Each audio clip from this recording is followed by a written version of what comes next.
My name is Elena Chen, though nobody here knows my full last name.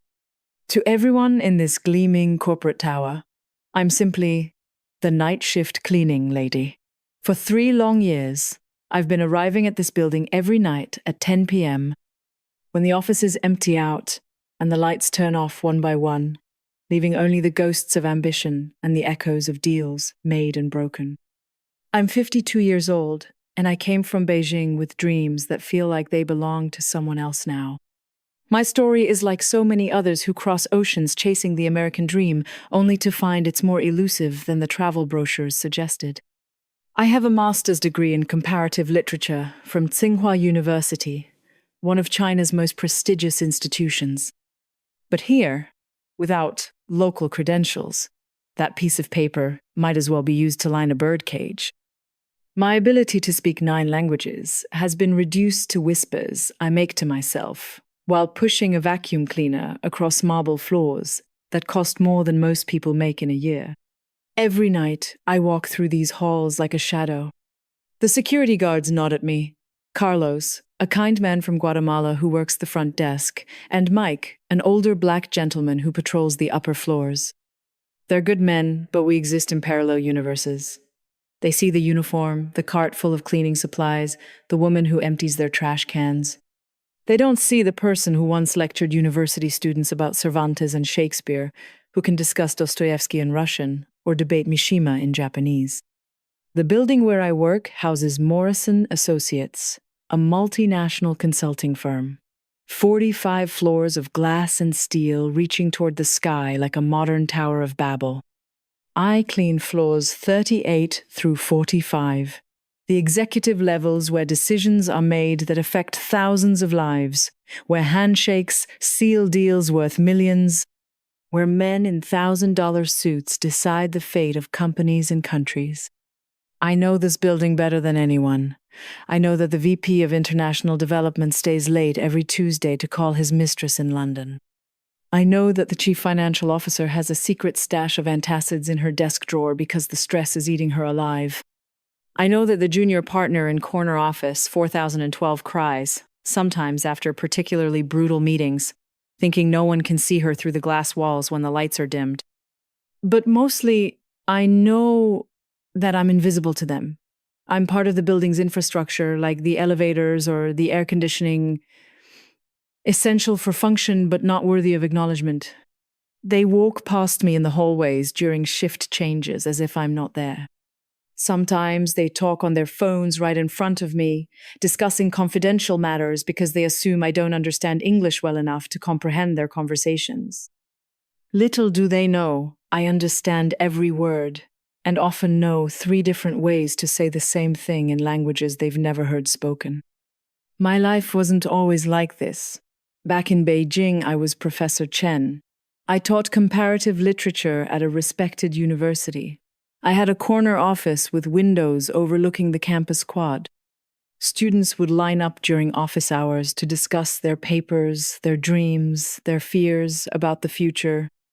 I published articles in academic journals, attended conferences in Europe and Australia, was working toward my doctorate with a dissertation on cross-cultural narrative structures in 20th century literature. Then I met David at an international academic conference in Singapore. David Morrison, yes, the same Morrison whose office I now clean. But this isn't some romantic comedy where the cleaning lady was once the CEO's lover. David Morrison was a doctoral student then, working on his business degree, and James Morrison is his older brother. It's a cruel twist of fate that still keeps me awake some nights.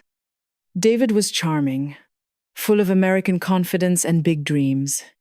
He promised me a life in America, opportunities to continue my academic career, a chance to publish my research at American universities. We married after a whirlwind courtship, and I gave up everything, my job, my research, my life, to follow him to the United States. The American dream turned into the American nightmare within 6 months. David's consulting business was actually a failed startup that existed mainly in his imagination and on business cards he'd had printed. The connections he had at universities were old classmates who barely remembered him. The opportunities he'd promised were as real as unicorns. Worse than the financial struggles was the growing realization that David had married me not for love, but for what he perceived as exotic appeal. He wanted a brilliant Asian wife as an intellectual accessory. But when the reality of immigration paperwork, cultural adjustment, and financial pressure set in, his ardor cooled rapidly.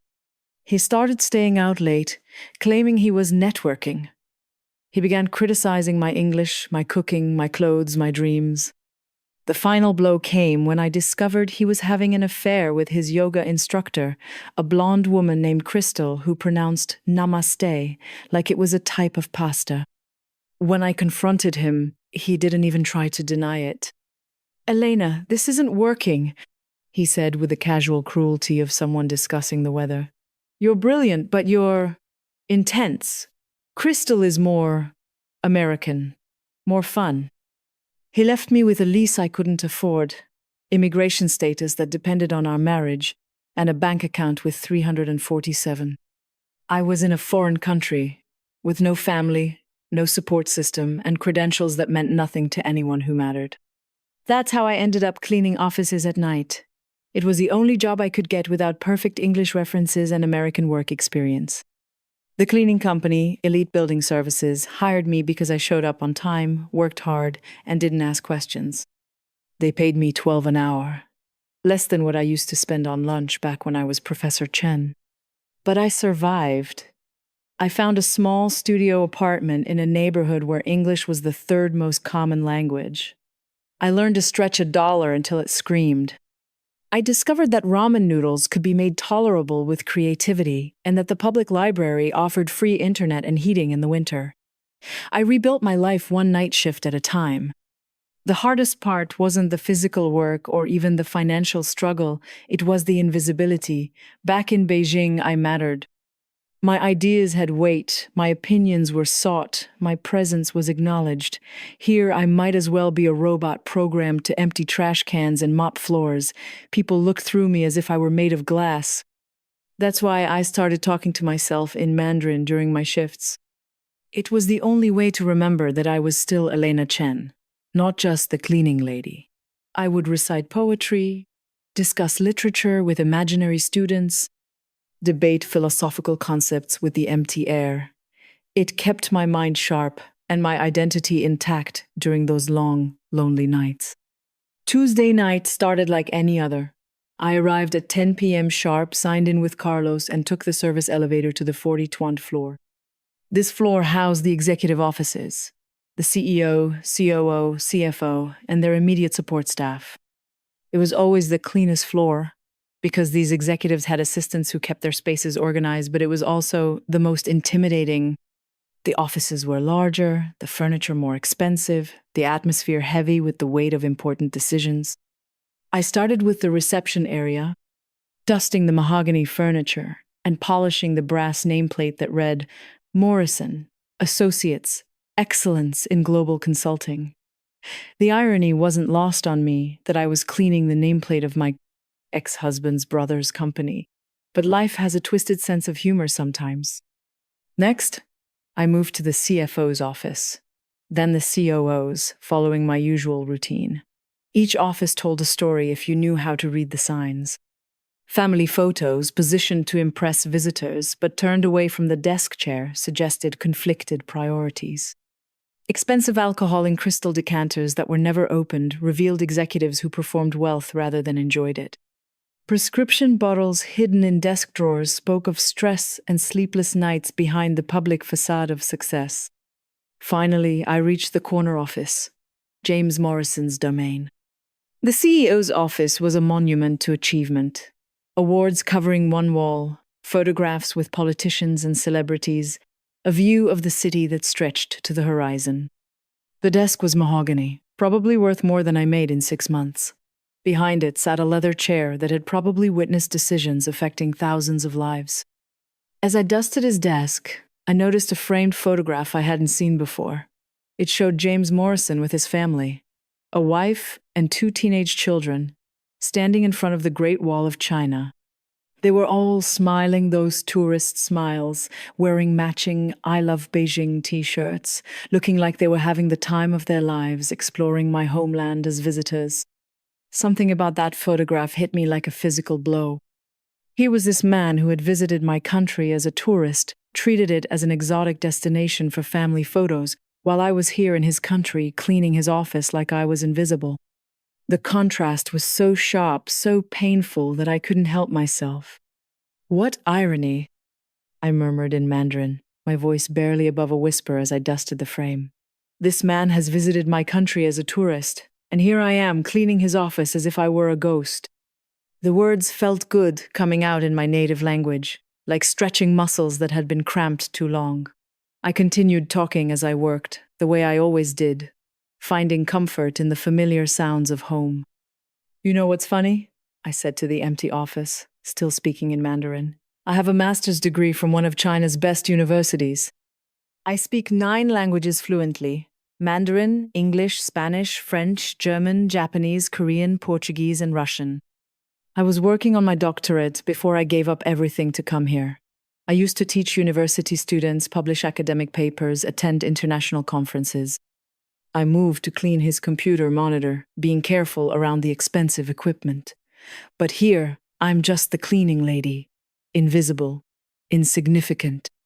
I could recite Tang Dynasty poetry while I empty your trash can, discuss the philosophical implications of Borges's labyrinths while I vacuum your carpet, analyze the socio-economic themes in Dickens while I dust your awards, and you would never know because you don't see me as a person with a mind, with a history, with dreams.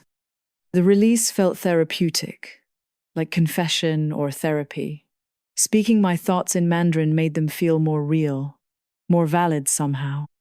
I wonder if you know anything about the Great Wall beyond what the tour guide told you, I continued, warming to my theme. Do you know it took over 1,000 years to build? That millions of workers died constructing it? That it represents not just Chinese ingenuity, but also the cost of grand ambitions? Probably not. To you, it's just a backdrop for family photos, a checkmark on your bucket list of exotic places to visit. I picked up another photograph, this one showing Morrison receiving some kind of business award. He was shaking hands with a dignitary while a crowd applauded. Success, I said in Mandarin, studying his triumphant smile. You define it by awards, by money, by the ability to travel anywhere in the world as a tourist. But success has many definitions. In my language, success isn't just about personal achievement, it's about harmony, balance, contributing to something larger than yourself.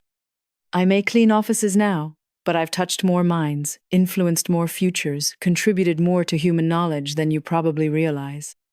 I set the photograph down carefully and moved to dust his bookshelf. It was filled with business books, leadership manuals, and thick reports bound in leather. Not a single work of literature, no poetry, no philosophy. It made me sad for him, actually. You have all this wealth, all this power, but when did you last read something that challenged your soul rather than your profit margins? I asked the empty room. When did you last have a conversation about ideas rather than deals? When did you last wonder about the meaning of existence, the beauty of language, the complexity of human nature? I was getting lost in my monologue, finding a strange comfort in finally speaking freely after 3 years of silence. The words poured out like water from a broken dam. I remember my first day teaching at the university, I continued, switching to dusting his awards. I was so nervous. 28 years old, standing in front of a lecture hall full of students who seemed to know more about life than I did. I was teaching a course on global literature, comparing how different cultures approach universal themes like love, death, honor, betrayal. I paused at one particular award, International Business Leader of the Year from some prestigious organization. My first lecture was about how stories connect us across cultures and centuries. I showed my students how a love story from ancient China shared the same emotional core as a love story from medieval Europe or modern America. How human experiences transcend language, geography, time. The students were transfixed. After class, several of them stayed to ask questions, to discuss ideas, to explore concepts I'd introduced. The memory was so vivid I could almost smell the chalk dust, hear the eager voices of my students, feel the satisfaction of minds connecting with new ideas. That night, I went home feeling like I had found my calling. I was making a difference, opening minds, building bridges between cultures through literature and language. I thought I would spend my career doing that. Maybe write the definitive comparative study of narrative structures across world literature. I had such plans, such dreams. I moved to vacuum the carpet, but kept talking over the noise of the machine. "Now look at me," I said, gesturing to my reflection in the dark window. 52 years old, cleaning offices at night, invisible to the world. My mind is still sharp, my knowledge still vast, my passion for learning still burning. But none of that matters, because I'm holding a vacuum cleaner instead of standing behind a podium. The vacuum cleaner cord got tangled around a chair leg, and I had to stop to untangle it. The interruption brought me back to reality for a moment, reminding me where I was and what I was supposed to be doing. "But you know what?" I said as I resumed vacuuming, my voice getting stronger. "I refuse to disappear completely. Every night when I speak Mandarin to myself, I remember who I am. Every time I think in French, or dream in German, or count in Japanese, I prove to myself that Elena Chen still exists, even if the rest of the world can't see her." I finished vacuuming and moved on to emptying the trash can. As I tied up the bag, I noticed it contained mostly printed emails and meeting notes, the detritus of high-level business decisions. "I see everything, you know," I told the empty office. "I read your discarded emails, your thrown-away meeting notes, your forgotten reports. Not because I'm snooping, but because I can't help it. When you can read 9 languages and you're surrounded by text, your brain automatically processes the information. I probably know more about your business deals than some of your junior executives do." The thought sparked an idea that made me laugh, bitterly.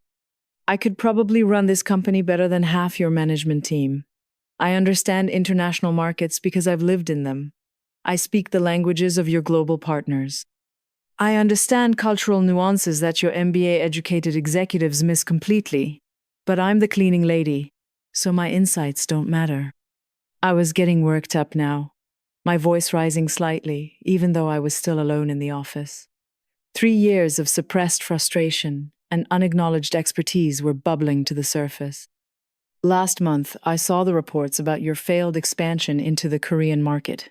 Your team made basic cultural mistakes that any first-year Korean language student could have caught.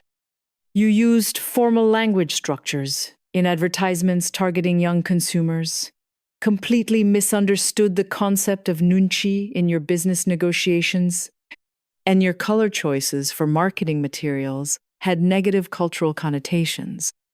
I could have saved your company millions of dollars with a 15-minute consultation, but who's going to ask the cleaning lady for business advice?" I finished with the trash and moved to clean the windows. The city spread out below, millions of lights representing millions of lives, millions of dreams pursued and deferred. "Sometimes I stand at these windows and wonder about all the other invisible people in this city," I said, watching my reflection speak the words. "How many taxi drivers have engineering degrees from their home countries? How many restaurant workers were teachers or doctors before they immigrated? How many security guards are poets? How many housekeepers are philosophers? How many janitors are mathematicians?" The question hung in the air like incense in a temple. "We're all here, all around you, but you can't see us because we're not wearing the right clothes, speaking with the right accents, carrying the right credentials. We're the hidden population of brilliant minds doing invisible work, keeping your world running while our own potential remains buried under necessity and circumstance." I finished cleaning the windows and started on the final task, polishing the mahogany desk. As I worked, I noticed a stack of papers marked "Confidential, Beijing Expansion Project." My heart skipped a beat. Without thinking, I glanced at the top page. It was a proposal for Morrison Sation Associates to establish a major consulting presence in China, specifically targeting government and educational institutions. The projected timeline was aggressive, the financial stakes enormous, and the cultural challenges clearly underestimated by whoever had written the proposal. Oh no, I whispered in English, then switched back to Mandarin. You're making the same mistakes again. This proposal shows you understand nothing about how business relationships work in China. You can't just transplant American consulting methods to Beijing and expect success. The relationship building alone will take years, not months. And your pricing structure. I shook my head in dismay. I shouldn't have been reading confidential documents, but the academic in me couldn't help analyzing what I was seeing. Your market research is completely wrong, I continued in Mandarin, flipping through the pages despite myself. You're targeting the wrong demographic, using the wrong approach, partnering with firms that have terrible reputations in China. This isn't just going to fail, it's going to fail spectacularly and damage your company's reputation throughout Asia. The more I read, the more frustrated I became. This was my homeland they were talking about, my culture they were misunderstanding, my language they were planning to butcher with Google Translate, and cultural insensitivity. You need someone who understands Guanxi, the complex web of relationships that makes Chinese business possible. You need someone who can navigate the subtle differences between formal and informal communication styles. You need someone who understands that in China, business is personal, trust is everything, and respect must be earned through patience and cultural competence, not just financial projections and PowerPoint presentations. I was so absorbed in my analysis that I didn't hear the footsteps in the hallway. I was still holding the documents, still speaking in rapid Mandarin, when a voice behind me said, "Your pronunciation is absolutely perfect. Very few foreigners master the tonal variations the way you just did." My heart stopped. The papers slipped from my hands and scattered across the desk. I spun around to see James Morrison standing in the doorway of his office, holding a coffee cup and wearing an expression of genuine surprise mixed with curiosity. He was taller than he looked in his photographs, probably in his early 50s, with graying hair and the kind of confident posture that comes from years of making important decisions. He was wearing a casual sweater and jeans, clearly not dressed for a formal business meeting, but his presence filled the room with authority. I'm so sorry, Mr. Morrison," I stammered in English, my face burning with embarrassment and fear. "I didn't know anyone was here." "I was just cleaning and I accidentally saw the papers and I didn't mean to read them, and I'll finish quickly and leave right away." The words tumbled out in a panicked rush as I started gathering the scattered documents with shaking hands. This was it. I was going to be fired, probably arrested for corporate espionage, definitely deported. 3 years of careful invisibility, destroyed in one moment of weakness. But Morrison didn't look angry. He looked intrigued. "Please stop," he said, raising a hand. "Don't apologize. I'm curious about something.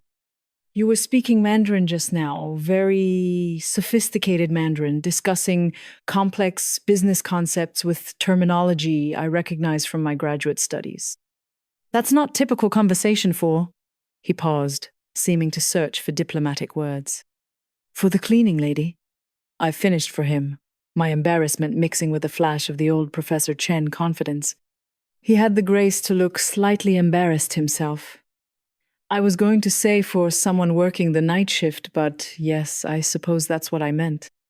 My question is, and please, I'm genuinely curious, not interrogating you, what's your background? How do you know so much about Chinese business practices? I stood there holding his confidential documents, my cart of cleaning supplies beside me, wearing my uniform with Elite Building Services embroidered on the pocket, and faced a moment of truth I'd been avoiding for 3 years. I could lie. I could make up some story about learning Mandarin from television, claim I was just repeating phrases I'd heard without understanding them, retreat back into the safe invisibility of being just the cleaning lady. Or I could tell the truth and see what happened. Hey, if you're enjoying this dramatic story and want to see how Elena's life changes after this moment of truth, make sure to comment below with your thoughts. Subscribe for more incredible stories like this one, and share it with friends who love dramatic, real-life inspired tales. What would you do in Elena's situation? Lie to keep your job safe, or risk everything by telling the truth? Let me know in the comments. The silence stretched between us, like a bridge neither of us was sure we should cross. Morrison waited patiently, his expression open and non-threatening, while I wrestled with a decision that could change everything. Finally, I took a deep breath and chose truth. "My name is Elena Chen," I said, straightening my shoulders and finding my voice. "I have a master's degree in comparative literature from Tsinghua University in Beijing. I speak 9 languages fluently. Before coming to America, I was a university professor, and I was working toward my doctorate with research, focusing on cross-cultural narrative structures in modern literature." Morrison's eyebrows rose, but he didn't interrupt. "I came here 3 years ago following my husband, your brother David actually, though we're divorced now. I had dreams of continuing my academic career, maybe teaching at an American university, finishing my doctoral research. But those dreams died pretty quickly when I realized my credentials mean nothing here. My accent makes people dismiss me, and the process of validation is expensive and complex." I gestured to my uniform, my cleaning cart, the scattered papers on his desk. "So I clean offices at night because it's the only job I could get. I'm invisible, which means I'm safe, but it also means that everything I learned, everything I achieved, everything I could contribute just disappears." Morrison set down his coffee cup and leaned against the doorframe, studying me with new interest. "And the business analysis you were doing just now? The comments about our Beijing expansion?" I felt heat rise in my cheeks again. I shouldn't have been reading your documents. I know that was wrong. But when I saw them, when I realized what you were planning, I shook my head. I couldn't help myself. That expansion proposal is going to fail, Mr. Morrison. Not might fail, will fail, and it will be expensive and embarrassing when it does. Because? Because whoever wrote it doesn't understand Chinese business culture at all. You're approaching the market like it's just another American city with different language requirements. But China doesn't work that way. Business relationships there are built on trust, respect, and personal connections that take years to develop. You can't just show up with a good PowerPoint presentation and expect success. I was warming to my subject now, the professor in me taking over despite the surreal circumstances. "Your target demographic is wrong. You're aiming for Western-educated executives who already have established relationships with international consulting firms. You should be targeting emerging companies that need help, navigating international expansion, or government entities that need cultural consultation for foreign investment projects." Morrison pulled out his phone and started typing notes. "Go on," he said without looking up. "Your pricing structure assumes that Chinese clients will value services the same way American clients do, but that's not how the market works. In China, the relationship often matters more than the price point, and trust matters more than credentials. You need to invest in relationship building, in cultural competence, in understanding the subtle ways that Chinese business operates differently from American business." I realized I was lecturing him like he was one of my students, and stopped abruptly. "I'm sorry. I'm not trying to tell you how to run your business. When I see my homeland being misunderstood, when I see the same cultural mistakes being repeated, I trailed off, embarrassed by my own passion." Morrison looked up from his phone. "Don't apologize. This is exactly the kind of insight we need. Tell me, if you were consulting on this project, what would you recommend?" The question caught me off guard. If I were, but I'm not. I'm the cleaning lady. Right now, you're Elena Chen with a master's degree from Tsinghua University who speaks 9 languages and understands both Chinese and American business cultures. The cleaning uniform is just clothes. What would you recommend? For a moment, I forgot where I was, forgot about my cart of supplies, forgot about the late hour and the absurdity of the situation. I was Professor Chen again, analyzing a complex problem and formulating solutions. First, you need local partners. Not just any Chinese firms, but ones with genuine government connections and solid reputations. Second, you need to completely restructure your service offerings to focus on what Chinese companies actually need, which is help navigating American business culture, not the other way around.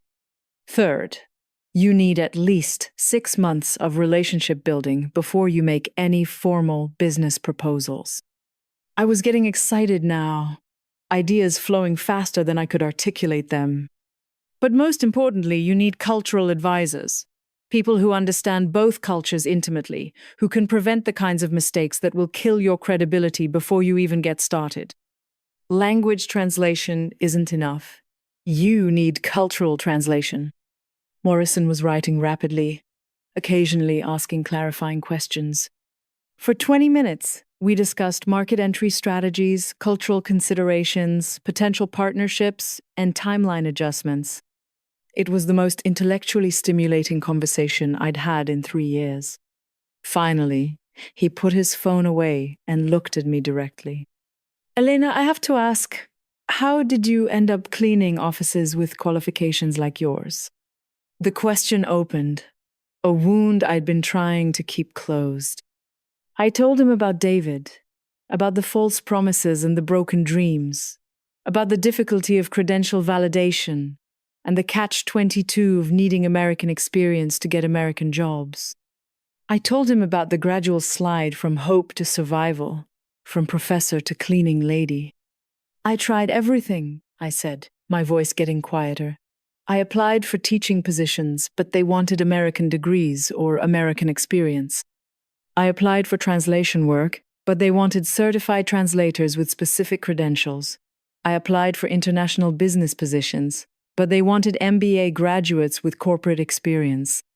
Every door was closed to me, so I ended up here, cleaning the offices of people who have what I used to have. Morrison listened without judgment, occasionally nodding or asking gentle questions. When I finished, he was quiet for a long moment.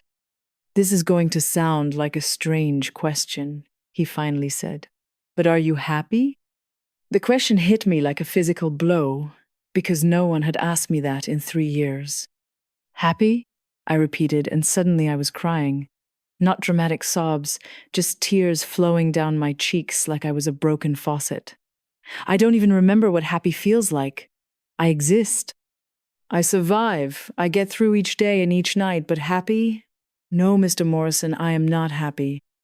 I am buried alive in a life that doesn't fit me, using maybe 5% of my brain, contributing nothing meaningful to the world, invisible to everyone around me.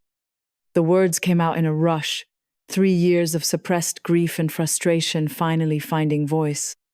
I dream in languages I never get to speak.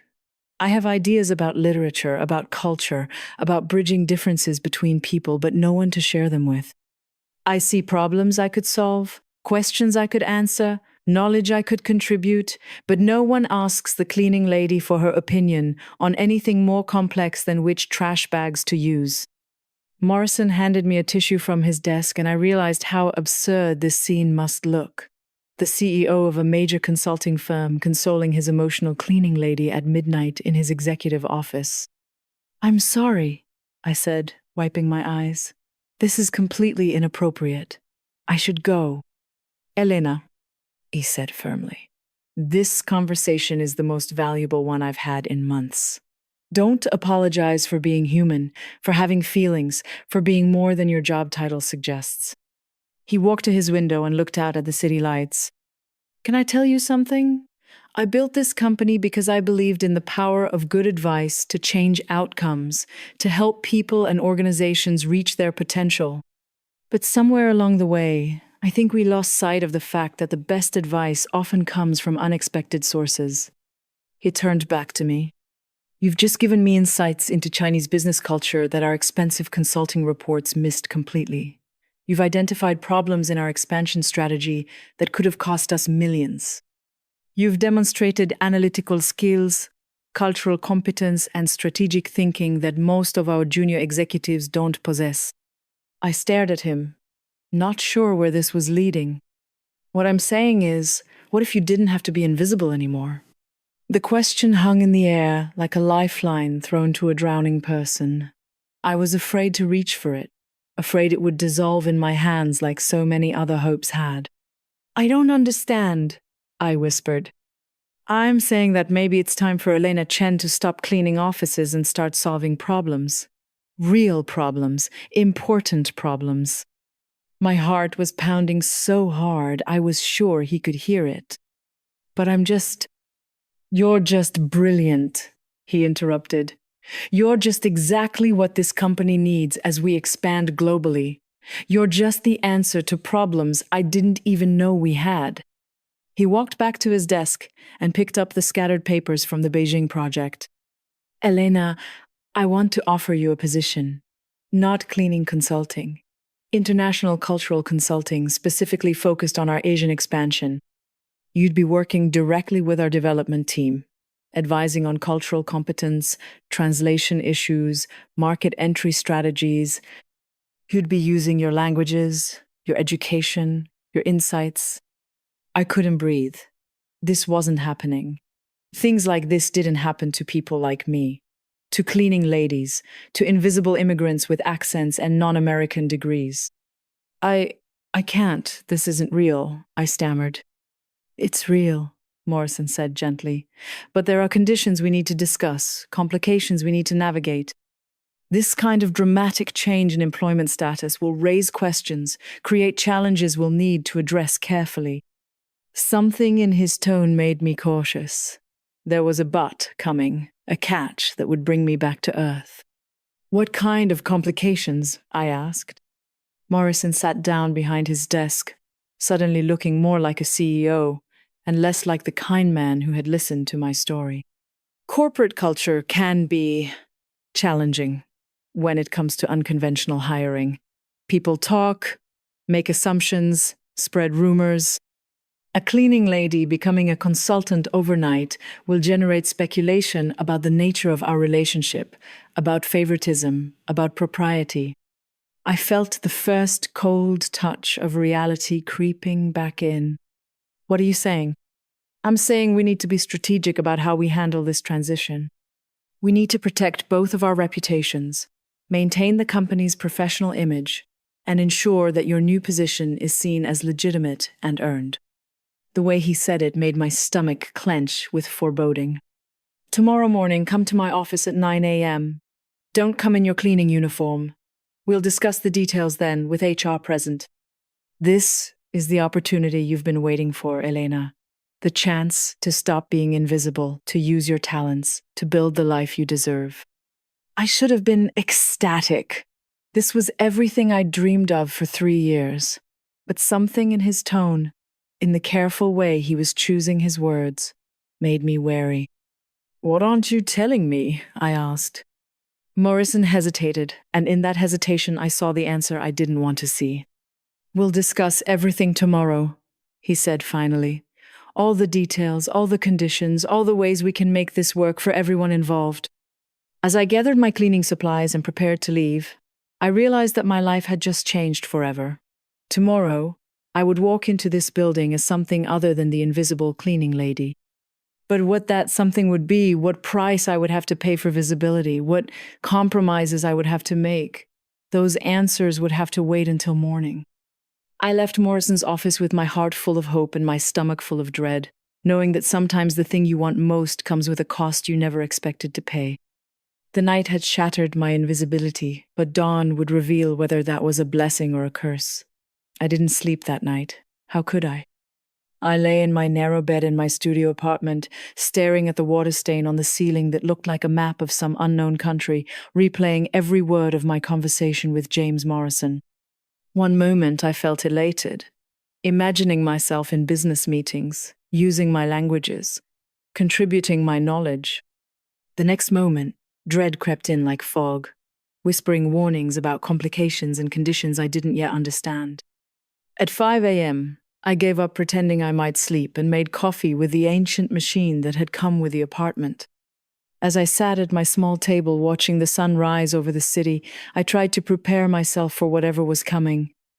I had learned, through 3 years of invisible existence, that hope was dangerous. It made you vulnerable, made you forget that the world rarely gave gifts without expecting payment. I chose my outfit carefully.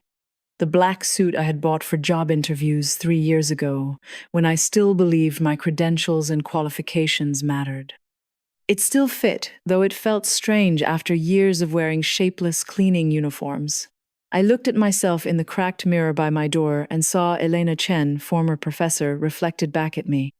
For a moment, I almost recognized myself. The subway ride to Morrison Associates felt surreal.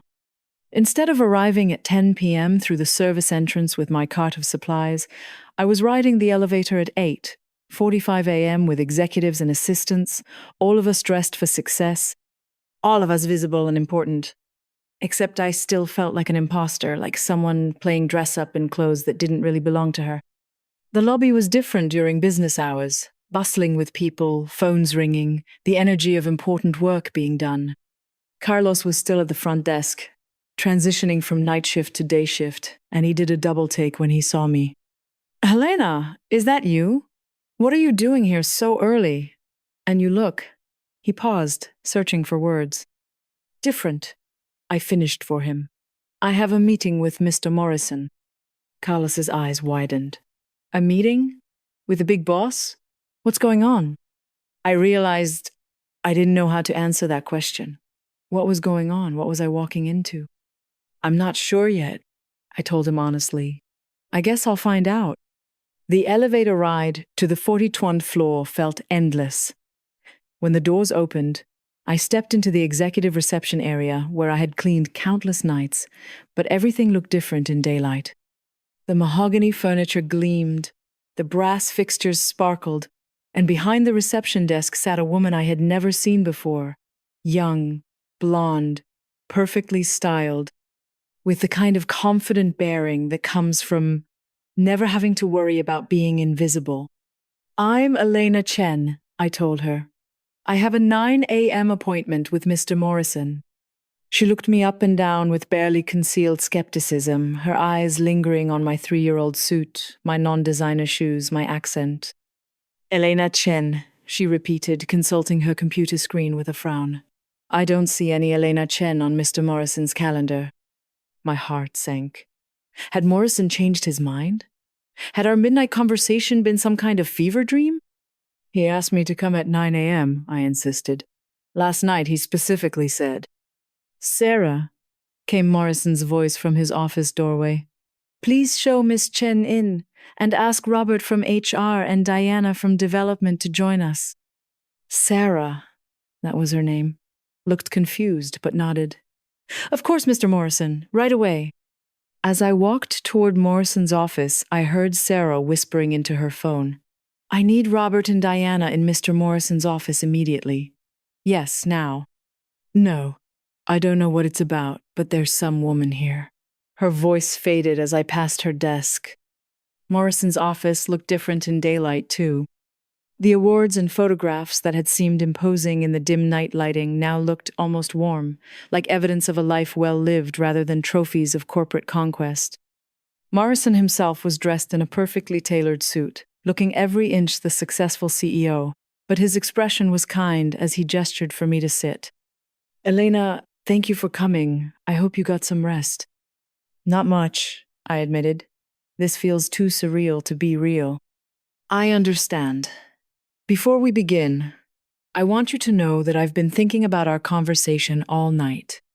What you told me about our Beijing expansion, I had our research team pull additional reports, and you were absolutely right. The cultural gaps in our approach were significant. You potentially saved us from a very expensive mistake." Before I could respond, 2 people entered the office. The first was a tall, thin man in his 40s, with the bearing of someone who dealt with personnel issues for a living. The second was a woman in her 50s, with sharp eyes and an expensive suit that screamed executive authority. "Elena," Morrison said, "I'd like you to meet Robert Chen, no relation despite the name, our Director of Human Resources, and Diana Walsh, our Vice President of International Development." "Robert, Diana, this is Elena Chen, who I told you about." Robert looked confused. "I'm sorry, James, but I don't recall our conversation about Ms. Chen. Are we interviewing her for a position?" Diana was studying me with the kind of analytical gaze that made me feel like a specimen under a microscope. "What department would this be for?" I wasn't aware we had any open positions. in international development. Morrison gestured for everyone to sit. That's because we're not filling an existing position. We're creating a new one. Elena, would you mind telling Robert and Diana about your background? So I found myself, for the second time in 12 hours, explaining my credentials, my education, my languages, my experience. But this time, the reception was different. Robert took notes, asking clarifying questions about my degree, my work history, my immigration status. Diana leaned forward with interest when I mentioned my languages and my familiarity with Asian business culture. "This is quite impressive," Diana said when I finished. "But I have to ask, what's your current employment status? Are you working for a consulting firm, a university?" The moment of truth had arrived. I looked at Morrison, who nodded encouragingly. "Currently, I work for Elite Building Services," I said quietly. "I clean offices, including this one." The silence that followed was deafening. Robert's pen stopped moving. Diana's eyebrows shot up so high they nearly disappeared into her hairline. I could hear the air conditioning humming, could hear Sarah typing at her desk outside, could hear my own heart pounding. "You're," Robert began, then stopped. "The night cleaning lady," I finished. "Yes." Diana looked from me to Morrison and back again. "James, what exactly is going on here?" Morrison leaned forward in his chair. "What's going on is that we've been overlooking talent that's been right under our noses. Elena has been cleaning our offices for 3 years while possessing qualifications that most of our junior staff would envy. Last night, I discovered this, and I also discovered that she has insights into our Asian expansion that could be invaluable." "But," Robert seemed to be struggling with something. "James, this is highly irregular. You can't just promote someone from janitorial services to a consulting position. There are protocols, procedures, legal considerations." "What kind of legal considerations?" I asked, though I was beginning to suspect I didn't want to know the answer. Robert and Diana exchanged a look that spoke volumes. "Well," Robert said carefully, "such a dramatic change in employment status will raise questions about favoritism, about the reasons for such an unusual promotion, about the nature of your relationship with Mr. Morrison." The implication hit me like a slap. "You think there's something inappropriate going on between Mr. Morrison and me?" "I'm not suggesting anything," Robert said quickly. "But others will. A cleaning lady becoming a high-level consultant overnight? People will talk. They'll assume there are personal reasons for such favoritism." I felt my face burning with humiliation and anger. "So because I'm a woman, because I'm an immigrant, because I clean offices, people will automatically assume I'm sleeping my way to success?" "Elena," Morrison said gently, "it's not about what's true. It's about what people will perceive. And unfortunately, perceptions matter in corporate environments." Diana nodded. "The optics are challenging. But James, if Miss Chen's qualifications are as strong as they appear, perhaps there's a way to handle this that protects everyone involved." "What kind of way?" I asked, though warning bells were ringing in my head. Robert pulled out a tablet and started typing. "Well, one option would be to bring you in as an external consultant rather than an employee. That way, your previous employment here wouldn't be part of your official record." "You mean pretend I was never the cleaning lady?" "Not pretend," Diana said carefully. "Simply not emphasize that aspect of your background. Focus on your education, your language skills, your cultural expertise. Your janitorial work doesn't define you." Morrison looked uncomfortable. "There's another consideration. Elena, your colleagues in the cleaning service, they'll know about this change. That could create complications too." I thought about Rosa, who cleaned the kitchen areas, and Maria, who handled the bathrooms, and all the other invisible women who worked alongside me every night. "What kind of complications?" "Well," Robert said, consulting his tablet, "it might create resentment, unrealistic expectations, questions about why you were chosen over others." "So you're saying my success would be bad for the other cleaning staff?" "Not bad. Diana interjected quickly. But potentially disruptive. It might be easier for everyone if your transition was clean, no connections to your previous role.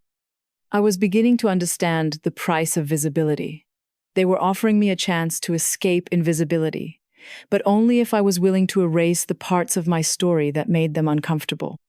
Only if I pretended the last 3 years hadn't happened. Only if I abandoned the women who had shown me kindness when the rest of the world looked through me. So, let me understand this correctly, I said slowly.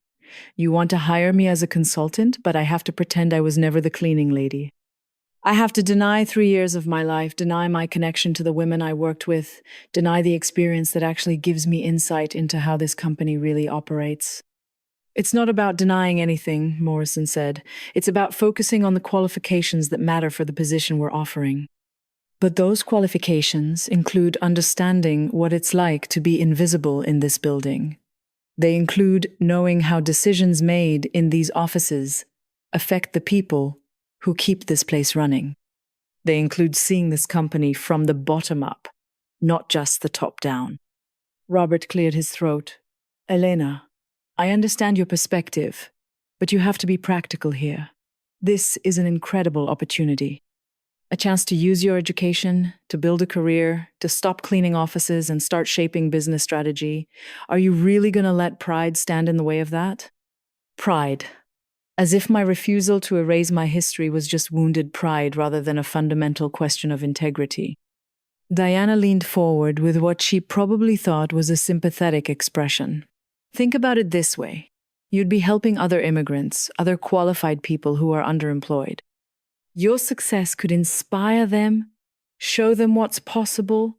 Isn't that worth some discretion about your path to this position? It was a seductive argument. I could be Elena Chen, international consultant, cultural advisor, bridge between worlds. I could use my languages, my knowledge, my insights. I could matter again. All I had to do was pretend that the woman who had cleaned these offices for 3 years didn't exist. What exactly would this position involve? I asked. Morrison's face brightened, clearly thinking I was coming around to their perspective. You'd be working directly with Diana's team on our Asian expansion. Cultural consulting, translation and interpretation services, market analysis from a local perspective. You'd be involved in high-level strategy meetings, client presentations, negotiation support. The salary, Diana added, would start at $85,000 annually, with performance bonuses and the potential for rapid advancement if your contributions match your credentials. 85,000.